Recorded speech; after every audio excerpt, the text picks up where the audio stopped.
하나님 아버지와 우리 주 예수 그리스도로부터 오는 은혜와 평강이 이 자리와 온라인으로 예배를 드리시는 모든 그리스도의 청년과 또 오부 예배의 성도님들께 함께하기를 우리 주님의 이름으로 축원합니다. 벌써 9월 중순입니다.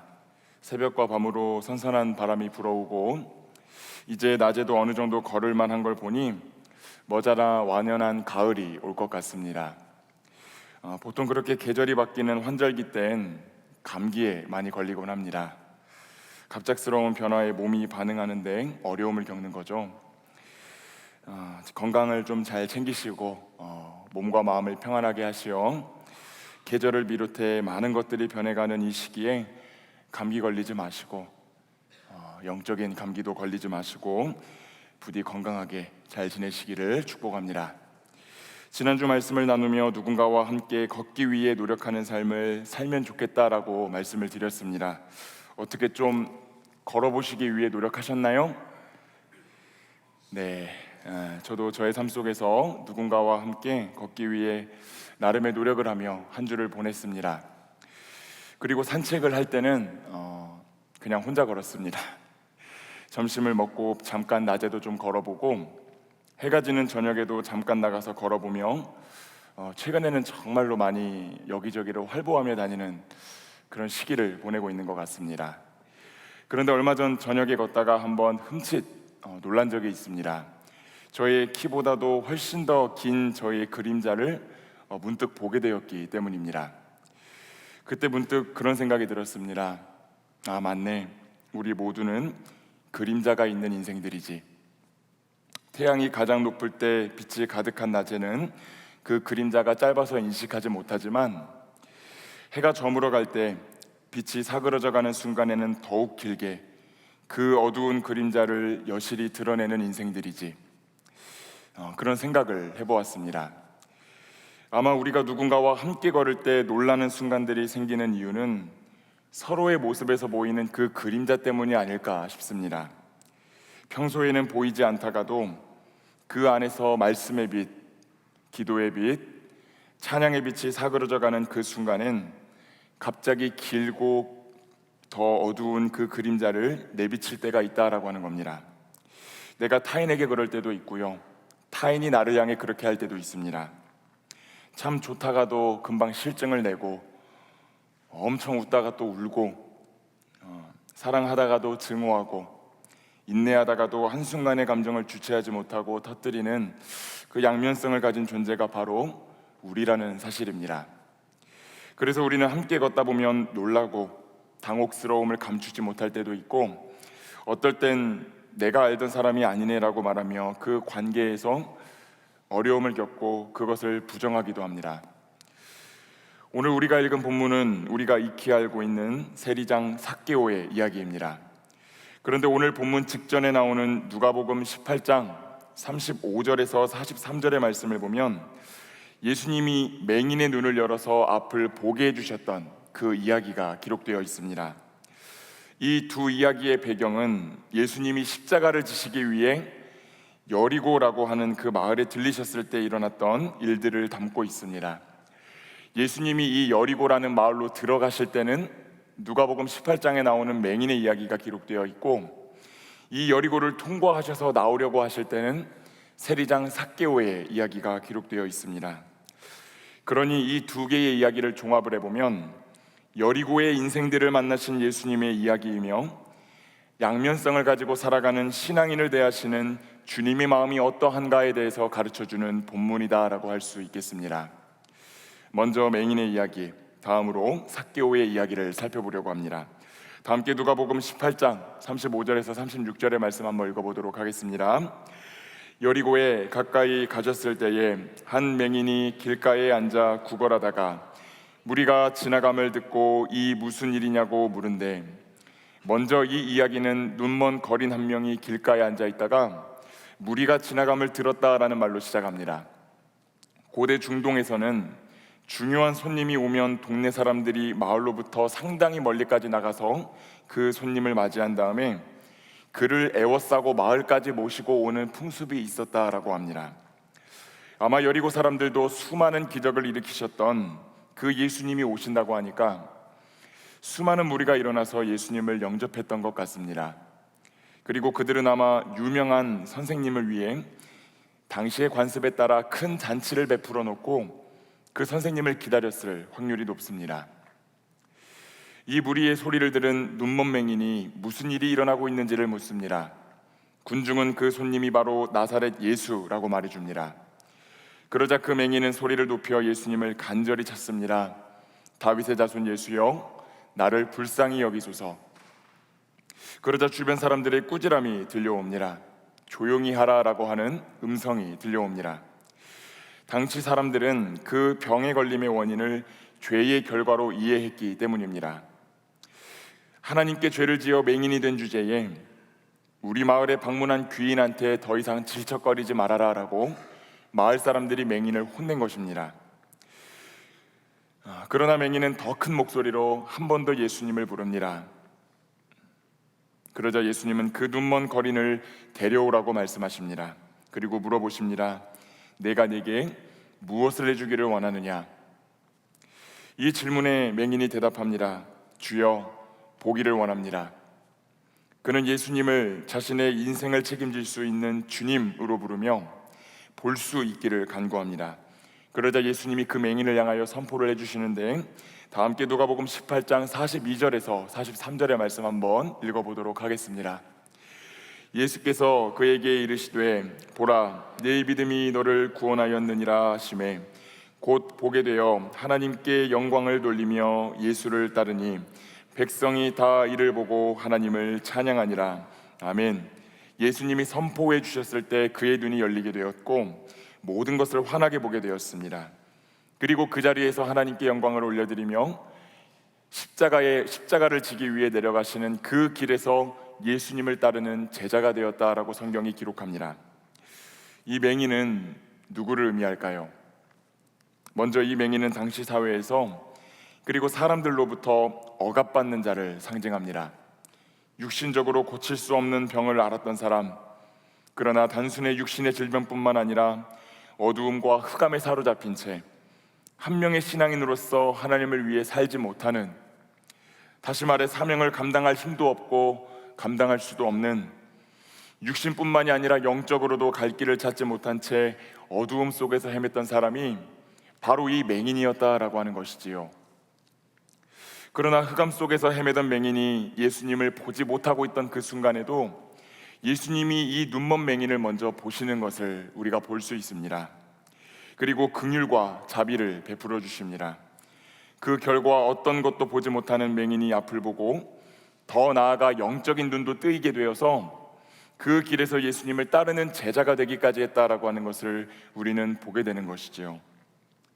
사랑하는 여러분, 오늘 이 말씀을 기억하시고 여러분들도 주님 앞에서 보게 해달라라고 하는 간구를 올려드리시기를 축복합니다. 이제 삭개오의 이야기를 한번 살펴보겠습니다. 그런데 사실 진짜 문제가 시작되는 지점이 여기입니다. 이전 본문에서 처음에 군중들은 맹인들을 향하여 입을 다물라고 억압했지만 예수님은 억압받는 자의 편에 서서 그를 치유해 주시고 구원해 주십니다. 군중들은 치유받은 맹인과 함께 하나님을 찬양했다라고 기록되어 있는데, 성경을 보면 가난한 자, 과부, 쫓겨난 자, 난민, 소외당한 자 모두가 하나님의 특별한 관심의 대상이었다라고 하는 것이 분명합니다. 하지만 그렇게 우리가 암묵적으로 또 이분법적으로 생각하게 되는 부분이 있습니다. 억압받는 자가 아닌 억압하는 자는 하나님의 긍휼의 대상이 아니다. 과연 어떨지 누가복음 19장 1절의 말씀 한번 읽어보겠습니다. 예수께서 여리고로 들어가 지나가시더라. 오늘 본문 19장 1절은 예수님이 여리고로 들어가셨다가 그곳에서 하루를 묵지 않으시고 바로 지나가셨다라고 기록하고 있습니다. 즉 예수님은 그날 밤을 여리고에서 묵지 않겠다라고 의사표시를 하신 것입니다. 풍습에 따라 잔치를 준비했던 마을 사람들은 크게 실망했을 것입니다. 그런데 이때 뜬금없이 삭개오라고 하는 사람이 등장합니다.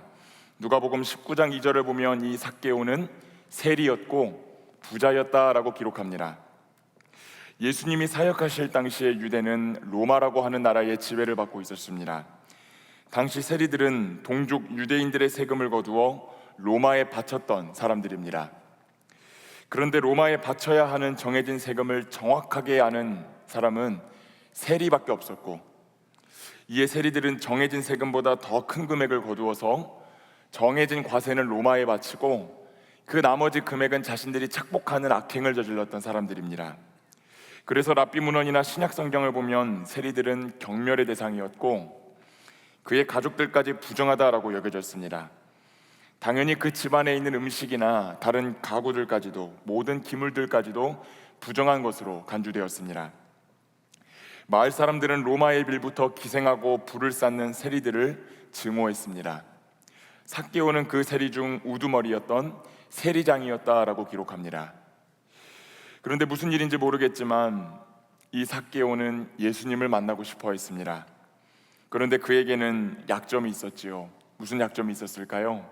먼저는 키가 작은 사람이었고요, 군중들로부터 미움을 받는 사람이었다라고 하는 것입니다. 만약 삭개오가 존경받는 사람이었다면, 군중들로부터 존중받는 사람이었다면 군중들은 삭개오가 예수님을 만날 수 있도록 길을 열어줬을 것입니다. 하지만 삭개오는 그런 사람이 아니었지요. 길을 내달라고 말하기는커녕 군중들 사이에 끼게 되면 소리 소문 없이 암살을 당할 위험도 있었습니다. 그래서 이 삭개오는 당시 문화를 비추어 봤을 때 도저히 할 수 없는 어떤 행동을 하기 시작합니다. 다 함께 누가복음 19장 4절의 말씀 한번 읽어보도록 하겠습니다. 누가복음 19장 4절입니다. 앞으로 달려가서 보기 위하여 돌 무화과 나무에 올라가니 이는 예수께서 그리로 지나가시게 되미로라. 아멘. 삭개오는 달렸습니다. 그리고 당시에 동네 밖에만 심던 돌무화과 나무에 올라갔습니다. 중동은 남성의 명예와 체면을 중시하는 문화를 가지고 있기 때문에 부유한 남성이 뛰거나 나무 위에 올라가는 채통 없는 짓을 한다는 것은 상상하기가 어려운 행동입니다. 하지만 삭개오는 자신의 자존심과 체면이 구겨지는 것을 무릅쓰고 그 돌무화과 나무를 향해 달려갑니다. 이 돌무화과 나무는 뽕나무라고도 부르는데 잎이 크고 높이가 낮은 나무였습니다. 쉽게 올라가서 넓고 무성한 잎 속에 자신을 숨기기 쉬운 나무였다라고 하는 것입니다. 이는 삭개오가 사람들 눈에 띄고 싶지 않았다라는 것을 드러냅니다. 하지만 불행하게도 삭개오는 사람들에게 들키고 맙니다. 군중들이 흥분하기 시작합니다. 민족의 배신자, 돈밖에 모르는 저 악독한 인간이 드디어 마을 밖으로 나왔다고 그렇게 생각하며 자신들이 할 수 있는 모욕과 저주를 서슴지 않고 퍼붓기 시작했을 것입니다. 하지만 만약 이때 예수님이 삭개오를 정죄하시고 군중들이 다 보는 앞에서 회개하여라 라고 말씀하셨다면 아마 이 예수님은 군중들로부터 수많은 찬사를 받게 되셨을 것입니다. 그러나 예수님은 그렇게 하시지 않으십니다. 오히려 그렇게 하시기는커녕 여리고에서 밤을 보낼 마음이 없었던 걸 내비치셨던 태도를 고치시어서 로마의 앞잡이 노릇을 하던 죄인의 집에 들어가시기로 결정합니다. 베일리라고 하는 학자가 있습니다. 이 설교를 준비할 때 많이 참조한 책인데, 이 중동의 문화에서 귀한 손님을 대접할 때는 최고로 그럴듯한 잔치를 준비할 수 있는 명예로운 잔치 주최자를 선정하는 풍습이 있다라고 합니다. 즉 예수님이라고 하는 유명한 선생님을 대접하는 잔치에 걸맞는 사람, 덕망이 높고 인품이 좋고 부유한 사람만이 잔치를 열 수 있었다라고 하는 것입니다. 잔치를 주최하는 사람을 선정하는 부분도 그렇지만 아무런 명예도 없는 집안, 심지어 죄를 지어 부정하다고 판단되는 죄인의 집에 들어갈 사람은 아무도 없습니다. 그러나 예수님은 그 말도 안 되는 일을 삭개오를 위하여 해주십니다. 그로 인해 무슨 일이 벌어졌을까요? 누가복음 19장 7절의 말씀 한번 읽어보도록 하겠습니다. 뭇 사람이 보고 수군거려 이르되 저가 죄인의 집에 유하러 들어갔도다 하더라. 이제 삭개오를 향해 있던 군중들의 증오와 분노가 예수님을 향하기 시작합니다. 예수님을 대접하고자 했던 마을 사람들은 누가 예수님을 영접하는 명예를 누릴 것인가에 대해 관심이 있었습니다. 그러나 그 명예는 온갖 육두문자를 퍼부어도 이상하지 않을 삭개오에게 돌아갑니다. 마을 사람들은 수군거립니다. 유월절 직전에 부정한 집에 들어가서 자신의 몸을 더럽히는 자가 무슨 메시아이겠는가? 그렇게 예수님은 군중들의 비방 속에서 삭개오의 집에 들어가십니다. 삭개오는 그 예수님을 자신의 집에 모시게 되어 너무 기뻤지만 한편으로는 자신 때문에 단 한순간에 멸시의 대상이 되어버리신 예수님에게 무언가 보답해야 된다라는 생각을 하게 됩니다. 그 삭개오는 어떻게 예수님께 반응했을까요? 누가복음 19장 8절의 말씀 한번 읽어보도록 하겠습니다. 삭개오가 서서 주께 여짜오되 주여 보시옵소서, 내 소유의 절반을 가난한 자들에게 주겠사오며 만일 누구의 것을 속여 빼앗은 일이 있으면 내 갑절이나 갚겠나이다. 그 누구도 삭개오에게 회개하고 돌이키라고 압박하지 않았습니다. 그러나 한량없는 사랑을 경험한 삭개오는 예수님 앞에서 회개의 열매를 맺겠노라 결단합니다. 이 결단, 가해자가 아닌 베푸는 자로서 살겠다라고 하는 그 회개의 결단은 삭개오에게 품고 있던 군중의 적개심을 자신에게로 옮겨주신 예수님의 사랑으로 인하여 가능했습니다. 이후 예수님은 삭개오와 부정하다고 여겨진 그 집안을 축복해 주십니다. 삭개오의 집에 구원이 이르렀고 더럽다 여겨진 그 삭개오도 이제 믿음의 조상인 아브라함의 후손이 되었다라고 선언해 주십니다. 사랑하는 여러분, 이렇게 우리가 말씀을 좀 나누어 봤는데 이제 세 가지의 주제로 우리 메시지를 좀 나누어 보려고 합니다. 첫 번째는 주님은 어떤 존재를 만나 주시는가이고요. 두 번째는 주님은 우리에게 무엇을 원하시는가입니다. 세 번째는 주님이 찾으시는 그 한 사람은 누구인가입니다. 먼저 주님은 어떤 존재를 만나 주실까요? 오늘 본문에 등장하는 맹인과 삭개오 그리고 군중들 모두 예수님을 만났습니다. 그러나 그들 사이에 다른 점이 있습니다. 그것은 맹인과 삭개오는 이 예수님을 향하여 주인이라고 부르지만 군중들은 예수님을 자신들의 명예와 체면을 세워줄 도구로 인식했다라고 하는 겁니다. 맹인과 삭개오, 그들은 둘 다 이 예수님을 퀴리오스라고 하는 말로 부릅니다. 주님이라는 뜻입니다. 그들은 자신들이 예수님으로부터 어떤 용서나 회복, 은혜나 구원을 받을 수 있다는 보장을 전혀 받지 못한 상태에서 예수님을 주님으로 불렀습니다. 그러자 예수님이 그들의 진정한 주인이 되어주셨던 것을 우리는 기억해야 됩니다. 그러나 마을 사람들은 예수님을 그렇게 보지 않았습니다. 제가 설교에서 여러분들에게 자주 언급하는 예화인데, 그리스 로마 신화를 보면 프로크루스테스라고 하는 강도가 등장하죠. 그는 지나가는 행인들을 잡아다가 자신의 집에 있는 침대에 눕힙니다. 그리고 행인의 키가 침대보다 크면 그 다리가 삐져나온 만큼 잘라 죽이고 작으면 침대 길이에 맞게끔 다리를 늘려 죽입니다. 여기서 개인의 아집과 독단을 의미하는 프로크루스테스의 침대라는 개념이 생겨났습니다. 마을 사람들은 예수님이라는 유명인사가 우리 마을에 하룻밤 묵어가기를, 그래서 그 여리고 지역이 유명해지기를 원했습니다. 누군가는 그분을 자신의 집에 모셔서 가문의 명예와 체면을 높이는 데에도 혈안이 되어 있었을 것입니다. 프로크루스테스처럼 그들도 그들만의 침대를 가지고 있었던 것입니다. 그러나 예수님이 그들이 마련한 여리고라고 하는 침대에 눕지 않으시니 더 나아가 자신들의 생각과 달리 죄인의 집에 들어가시는 결정을 내리시니 하나님의 아들이신 메시아를 조롱하고 욕했습니다. 여러분, 맹인은 보지 못하는 자였죠. 보지 못하는 사람이었지만 예수님을 주인으로 모셨을 때 그는 앞을 보게 되었습니다. 삭개오는 온갖 멸시와 조롱을 받는 죄인이었지만 예수님을 주인으로 고백했을 때 아브라함의 자손이다라고 하는 평가를 받게 되었습니다. 그러나 마을 사람들은 그 예수님을 코앞에 마주하고도 그분이 어떤 분이시며 어떤 일을 하시기 위해 오셨는지 깨닫지 못합니다. 누가 진짜 맹인입니까? 누가 진짜 맹인인가요? 자신의 원대로 움직여주지 않는 예수님을 향해 수군거리고 욕보이고 비방했습니다. 누가 진짜 죄인입니까? 사랑하는 여러분, 꼭 기억하시기를 바랍니다.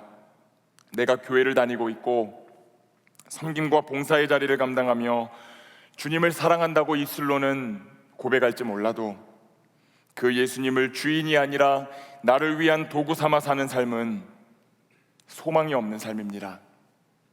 흑암 가운데 머물렀던 나에게 빛을 주시고 죄인인 나를 품어주시는 그 주님을 내 힘과 명예와 권력과 부를 위하여, 내 욕심을 위하여 액세서리 취급하며 살아가는 인생들에게 무슨 희망과 소망이 있겠습니까?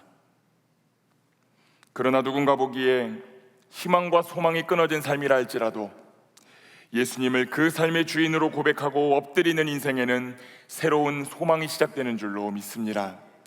오늘 우리는 그 소망이 맹인과 세리처럼 우리의 주인 되신 주님을 향해 자비와 긍휼을 간구하는 자에게 임한다라고 하는 사실을 기억해야 됩니다. 예수님에겐 억압과 구박을 받던 맹인도 구원의 대상이었고, 죄를 깨닫지 못한 채 죄를 저지르며 살아가는 세리도 구원의 대상이었습니다. 즉 모두가 긍휼과 자비를 입을 만한 대상이었습니다. 오늘 말씀을 들으신 여러분 중 이렇게 생각하시는 분들이 계실지 모르겠습니다. 나는 맹인의 위치에 있는 사람인지 아니면 세리의 위치에 있는 존재인지. 하지만 그 고민의 답은 어렵지 않게 생각해 보면 좋겠습니다. 맹인과 세리는 나누어져 있는 두 집단을 의미하기도 하겠지만 본질적으로는 저와 여러분 같은 각 개인, 그림자를 가지고 살아가는 인생들을 의미하기 때문입니다. 야누스의 얼굴이라고 하는 단어를 아시나요? 사진을 한번 좀 띄워주시면 좋을 것 같은데요. 야누스는 그리스 로마 신화에 등장했던 하나의 몸통에 두 개의 얼굴을 가지고 있는 신입니다. 그런데 가만히 생각해보면 우리도 이와 같이 복합적인 존재이며 늘 두 개의 얼굴을 갖고 살아가는 것 같습니다. 때로는 맹인과 같이 억압받는 피해자로 살기도 하고 온갖 멸시와 조롱을 받으며 연약한 모습으로 살아가기도 하지만 어느 순간 돌변하여 타인을 억압하고 핍박하는 가해자가 되기도 하고 힘을 의지하여 타인의 것을 빼앗고 시기와 증오를 남발하여 타인의 인생을 망가뜨리기도 합니다. 만약 우리의 주님이 맹인은 불쌍히 여기시고 악인들은 무조건 심판하시는 분이셨다면 이 자리에서 예배를 드릴 수 있는 분이 과연 몇이나 계실까요? 그러나 오늘 저와 여러분의 주님은 억압받는 자들을 대표하는 맹인처럼 살던 이도, 억압하는 자였던 죄인들을 대표하는 세리처럼 살던 이들에게도 한없는 사랑과 애정을 부어주시는 분이십니다. 사랑하는 여러분, 오늘 이 자리에 계신 한 분 한 분이 그 한량없는 하나님의 사랑과 자비로 인해 이 자리에서 예배하고 계신 줄로 믿습니다. 오늘 이 자리에 나온 분들 중 아무것도 볼 수 없어서, 영적으로도 아무것도 보이지 않아서 답답한 맹인의 심정으로 나오신 분들이 계십니까? 누구에게도 말할 수 없는 죄로 인해 괴로워하면서도, 사람들의 분노가 두려우면서도 주님의 긍휼을 경험하고자 했던 세리의 심정으로 나오신 분들이 계신가요? 바라기는 오늘 주님의 그 긍휼과 자비를 간절히 간구하시기를 축복합니다. 설령 내가 오늘 야누스의 얼굴을 하고 있다 할지라도, 설령 내 속 안에 숨길 수 없는 그림자를 품고 살아가는 인생이라 할지라도 그분의 긍휼 아래 회복되지 못할 고통이 없으며 용서받지 못할 죄가 없기 때문입니다. 주님의 은혜를 경험하기 위해 부르짖었던 맹인처럼, 주님을 경험하기 위해 수치를 무릅쓰고 다름박질했던 세리처럼 내 존재와 상황이 아니라 주님을 크게 여기고 그분의 긍휼과 자비를 구함으로 주님의 은혜를 경험하며 살아가시는 모든 그리스도의 청년들과 성도들이 되시기를 축복합니다. 두 번째로 우리 주님은 그 은혜를 입은 이들에게 무엇을 기대하시고 기다리실까요? 그것은 회개의 열매입니다. 한번 따라해 보겠습니다. 회개의 열매. 오늘 본문을 보면 맹인과 세리는 예수님을 간절한 마음으로 찾았습니다. 그러나 그분을 찾고 경험하는 것에 머무르는 것이 아니라 회개에 합당한 열매를 맺는 것을 볼 수 있습니다. 맹인은 앞을 보게 되었을 때 십자가를 지시기 위해 예루살렘으로 내려가시던 그 예수님을 그 길에서 따르는 제자가 되었습니다. 밝히 보게 된 눈으로 자신의 유익과 쾌락을 위하여 세상을 향해 다름박질한 것이 아니라 그 길에서 생명의 주님을 따르는 제자가 되었다라고 하는 것입니다. 삭개오 역시 거짓으로 타인을 착복해 오던 삶을 회개하고 소유의 절반을 가난한 자들에게 나누어 주며 속여 뺏은 것을 4배로 갚겠다 결단합니다. 그들의 삶은 피상적인 입술의 고백, 임시 방편의 회개가 아닌 하나님이 기뻐하시는 삶의 변화까지 이어졌다라고 하는 것입니다. 우리는 종종 이 긍휼이나 은혜라는 단어를 오용하고 남용하곤 합니다. 은혜를 입고 긍휼히 여김받는다는 것을 무조건적인 개념으로 착각할 때가 있습니다. 지금 내 삶에 분명하게 나타나는 삐뚤어지고 뒤틀린 어떤 것까지 주님이 그냥 다 그대로 받아주시는 것이 긍휼이다라고 생각하는 분들도 계실지 모르겠습니다. 분명 우리 주님은 우리의 삶을 긍휼히 여기시고 자비를 베풀어 주시는 분이십니다. 그러나 그 은혜와 긍휼에는 책임이 따른다는 것을 꼭 기억하시길 바랍니다. 과거의 잘못된 과거의 삶과 단절할 책임, 하나님의 뜻에 합당한 열매를 맺으며 살아가기 위해 고군분투할 책임이 따른다라는 것입니다.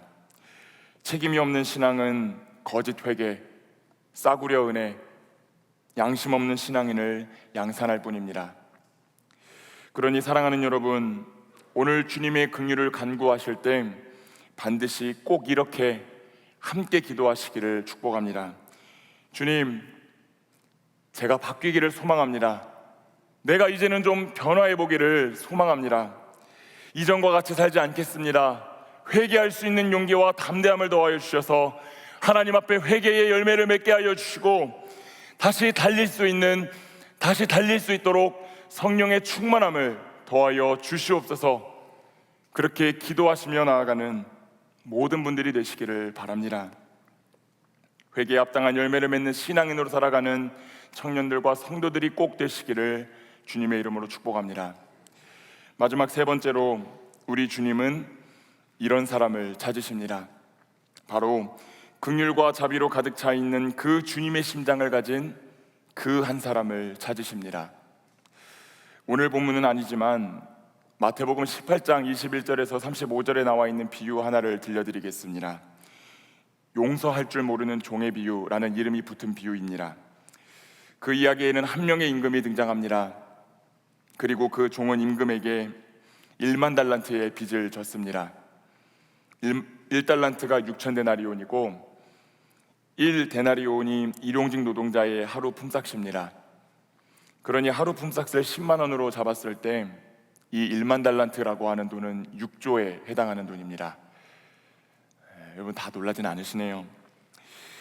그러니까 한마디로 갚을 수 없는 것을 의미합니다. 이에 임금은 종과 가족의 소유를 팔고 노예로 넘겨 빚을 갚게 하라고 명령합니다. 그러나 그 종이 엎드려서 임금에게 간절히 빕니다. 어떻게 빌었는지는 모르겠지만 그 임금은 종을 불쌍히 여겨주고 빚을 모두 탕감해 줍니다. 그렇게 기쁜 마음으로 나온 종이 길거리에서 자신에게 돈을 꾸어간 친구 한 명을 만납니다. 그 친구는 100데나리온을 빚졌습니다. 1,000만 원 정도 빚진 것이지요. 그런데 이 임금으로부터 용서받은 종은 6조에 해당하는 돈을 탕감받고도 1,000만 원을 못 갚은 친구의 멱살을 잡습니다. 조금만 기다려달라고 사정사정하는 친구를 가차없이 감옥에 집어넣습니다. 이 사실이 임금에게 알려지고 임금은 그 종을 불러 내가 너를 불쌍히 여겼던 것처럼 너도 네 동료를 불쌍히 여겼어야 마땅하지 않느냐라고 말하며 종을 감옥에 가두고 빚을 갚을 때까지 풀어주지 말라라고 말씀하십니다. 그리고 그 비유는 예수님의 준엄한 말씀으로 끝맺음됩니다. 너희가 각각 마음으로부터 형제를 용서하지 아니하면 나의 하늘 아버지께서도 너희에게 이와 같이 하시리라. 사랑하는 여러분, 앞서 언급했던 것처럼 주님의 긍휼과 자비를 간구하는 이들에게는 또 한 가지의 책임이 따릅니다. 무슨 책임이 이리도 많은지 참 무겁죠. 무겁습니다. 그 책임은 내가 주님께 받은 것처럼 타자에게 그렇게 행하는 것입니다. 연약하고 부족한 많은 내가 주님의 긍휼을 구했던 것처럼 타자를 향하여서도 긍휼을 베푸시길 원하는 분이 주님임을 기억하고 그 주님의 심장으로 타자를 선대하는 것, 그것이 책임 있는 신앙인의 모습이며 주님이 찾으시는 그 한 사람의 모습입니다. 오늘 본문에 나오는 맹인은 앞을 보게 된 이후 여전히 어둠 속에 머물러 있을지 모르는 영적인 눈을 감고 있는 그 이들을 눈뜨게 해주기 위하여 제자의 대열에 합류합니다. 삭개오는 주님의 긍휼을 경험한 후 불쌍히 여김받아야 할 이들에게 재산을 나누어 줍니다. 내가 주께 받은 대로 타자에게 행하는 것, 그것이 여리고의 인생, 야누스의 얼굴, 그림자의 인생에게 베풀어 주신 그 자비와 긍휼을 책임감 있게 받아들이는 신앙인의 자세입니다.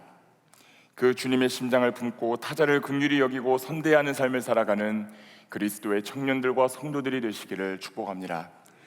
말씀을 맺겠습니다.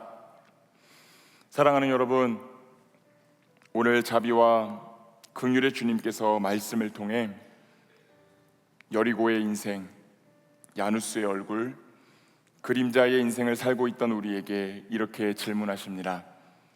네게 무엇을 해주기를 원하느냐? 속히 내려오라. 내가 오늘 네 집에 함께 머물러야겠다. 그 주님의 따뜻한 음성 앞에 여러분은 무엇을 간구하시겠습니까? 간절히 바라기는 주님의 긍휼과 자비를 간구하시고 회개에 합당한 열매를 맺으며 주님의 심장으로 타자를 선대하는 책임 있는 신앙인, 자비를 경험한 신앙인으로 살아가는 그리스도의 청년들과 오부 예배의 성도님들이 되시기를 우리 주님의 이름으로 축원합니다. 기도하겠습니다. 긍휼과 자비의 하나님, 오늘 우리를 주님의 존전 앞에 두시고 하나님을 예배하며 그 크신 긍휼과 자비를 경험케 하여 주시니 감사드립니다. 하나님, 우리는 두 개의 얼굴을 가지고 두 개의 심장을 가지고 살아가는 날들이 너무나도 많습니다. 죄인의 모습으로, 가해자의 모습으로, 핍박받는 자의 모습으로 살아갈 때가 있습니다. 그러나 한량없는 십자가의 그 사랑이 그 맹인과 세리된 우리를 감쌌음을 기억하고 그 긍휼을 받은 책임을 잘 감당해내며 주님의 심장으로 타자를 선대하는 삶을 살아낼 수 있는 모든 청년들과 성도들이 될 수 있도록 주께서 역사하여 주시옵소서. 감사드리며 사랑이 많으신 예수 그리스도의 이름으로 기도드립니다. 아멘.